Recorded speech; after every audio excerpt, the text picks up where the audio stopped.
पकब भौजी ठेहुन भर साड़ी भीजे ठेहुन भर साड़ी भीजे धान रोपे चलली विजय भौजी ठेहुन भर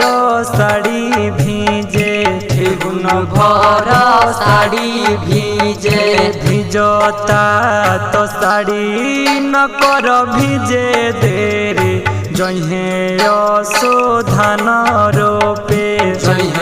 असो धान रोपे धान रोपे चलली राम प्रवेश भौजी 1.25 लाख के साड़ी भीजे 1.25 लाख के साड़ी भीजे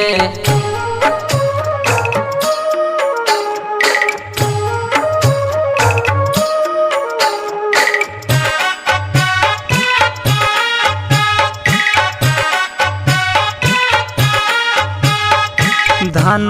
रोपे चलली हई पूजा भौजी 1.25 लाख के साड़ी भीजे 1.25 लाख के साड़ी भीजे धान रोपे चलली हई नेहा भौजी 1.25 लाख के साड़ी भीजे 1.25 लाख के साड़ी भीजे भिजता तो साड़ी न कर भिजे देरे जहे अब की धान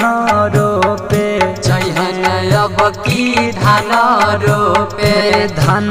रोपे चलली जामाल भौजी 1.25 लाख के साड़ी भीजे 1.25 लाख के साड़ी भीजे धान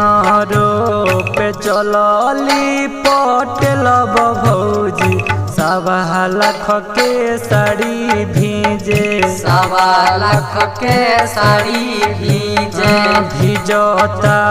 तो साड़ी न कर भिजे देरे जहे असो धान रोपे जहन असो धान रोपे DJ Manish Raxaul mix by Jyoti recording studio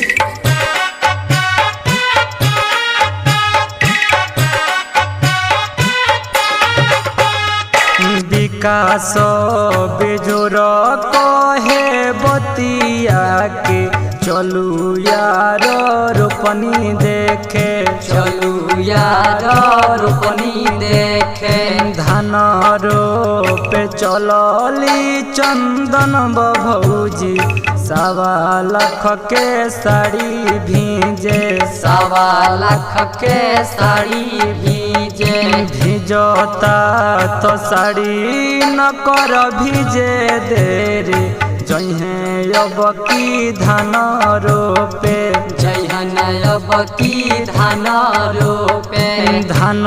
रोपे चलली प्रिंस के मम्मी 1.25 लाख के साड़ी भीजे 1.25 लाख के साड़ी भीजे भिजता तो साड़ी न कर भिजे देरे जहे अब की धान रोपे जहन अब की धान रोपे धान रोपे चलली हई जूली भौजी 1.25 लाख के साड़ी भीजे 1.25 लाख के साड़ी भीजे